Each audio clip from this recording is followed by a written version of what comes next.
Première course de ski de fond vient de se terminer. Petite surprise déjà pour commencer.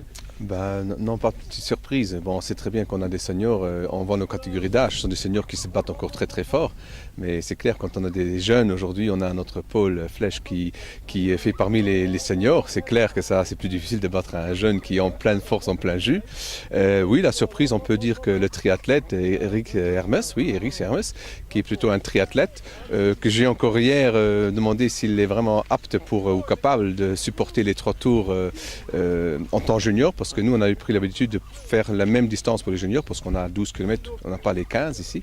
Et il a dit si, je me sens apte, je me sens capable, et quand on voit, il a une bonne avance. Là quand même, je suis bien maintenant dans les idées, parce que la course passe vite, on a quand même une bonne vingtaine ou 25 secondes d'avance sur notre champion Paul Flèche. Oui, ça c'est une surprise, oui, ça c'est clair. Alors un mot sur les conditions de course aujourd'hui, quelles étaient? Pour nous c'est exceptionnel. La semaine passée on était au Jura et on avait entendu que la météo allait changer, et en effet elle a changé. On a eu début semaine jusqu'à même jeudi, on a eu une bonne rafale de neige encore de la nuit du jeudi au vendredi, et ça nous a permis d'avoir une neige formidable. Les températures sont très douces, c'est-à-dire on n'a pas la meilleure glisse, hein. Ça désavantage, c'est-à-dire pas de glisse, ça veut dire plus travailler, et ceux qui ont la bonne machine poumon, cœur, c'est clair que eux ils sont dans la position winning. Mais les conditions sont extraordinaires, c'est exceptionnel. Il manque un peu de soleil, mais on a la neige, c'est ça qu'il nous faut. Oui, alors on peut raconter aussi pourquoi d'autres participants auraient pu être là, mais ils sont à d'autres compétitions. Oui, en fait, vous savez, au niveau fédération, on a nos athlètes fédérés qui ont une licence pour le ski de fond. Là, il y a quelques-uns qui sont maintenant dans leurs études. C'est de moins en moins évident de les faire venir sur notre championnat. C'est déjà ces jeunes-là qui nous manquent, entre autres, par exemple, Tom Winbermont, par exemple, Claire Winbermont chez les cadettes. Mais aussi les cyclistes, cela nous manque, l'un ou l'autre triathlète et les cyclistes, parce qu'apparemment leur calendrier s'écroise avec notre compétition. C'est clair, ce sont des cyclistes et ils ont l'obligation de participer à leurs courses. Alors de ce point-là, on n'a pas de la zèle, on n'a pas ces compétiteurs présents. Voilà. Alors on le voit, il y a beaucoup d'ambiance ici, il y a beaucoup d'envie aussi, et le ski de fond sera encore à l'honneur dans les prochaines semaines au Grand-Duché de Luxembourg, étant donné que vous allez partir à Sochi pour aider Carrie Peters. Oui, on imagine que c'est une grande fierté déjà.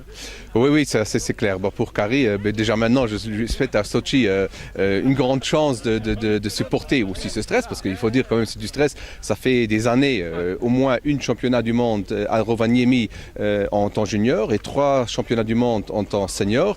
Et il a haut les mains tapé les qualifications, ou fait la qualification pour Sochi, bien en avance, suivant son délai d'échéance, ce qui nous permet d'avoir une bonne organisation avec la relation avec le comité olympique. Et apparemment, pour le moment, tout ça se passe bien. Notre organisation semble avoir un bon déroulement.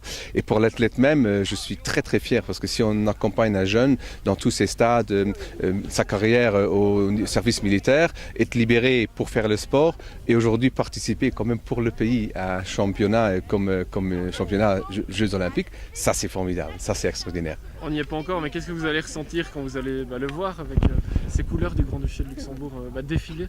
Oui. Ça va être un moment fort aussi. Oui, d'accord, la cérémonie, vous savez, quand on a fait les championnats du monde, les cérémonies sont très identiques, hein, parce que je dois dire, la première c'est toujours la plus émouvante pour toute l'équipe. Je pense pour Carrie à Rovaniemi, pour les championnats du monde en temps junior, c'était très émouvant.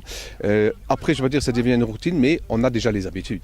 C'est clair, maintenant les Jeux Olympiques, c'est le top, c'est le summum. Et c'est clair, ça c'est de nouveau une expérience où on a tous le cœur fort attaché. Je suis là aussi très très content, très fier que j'ai eu la chance par la fédération d'avoir le support au niveau de notre président, de pouvoir prendre cette place qui m'était libre, et cette place sur laquelle je suis agréé pour participer au niveau service pour Carrie, l'encadrement, parce que là il faut des gens qui travaillent. Comme on est un très très petit groupe, chaque main est utile pour donner un maximum d'aide sur place, parce qu'on peut s'imaginer, c'est peut-être une petite compétition, un sprint, mais avant la sprint, c'est la course.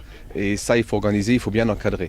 Mais je suis sûr et clair, comme on a une équipe très bien rodée, qu'on fera le maximum pour Carrie, et Carrie fera certainement son maximum aux Jeux Olympiques, parce que c'est quand même son rêve, c'était son rêve d'y être, et il y est. Voilà, et l'ambition c'est d'être dans les 2 tiers des participants. Oui, c'est clair. Bon, l'ambition est toujours haute. Au niveau comité olympique aussi, on ne laisse pas aller Carrie sur une qualification B, mais Carrie il a une qualification A, c'est-à-dire Carrie s'est quand même qualifié suivant un critère qui lui était imposé. C'est pas qu'on a une simple participation, mais c'est une participation qui est quand même faite suivant un règlement, une règle du jeu, sur laquelle il a la chance quand même, peut-être à la fin d'un deuxième tiers. Voyons à Sochi qu'est-ce qui se passera. Voilà.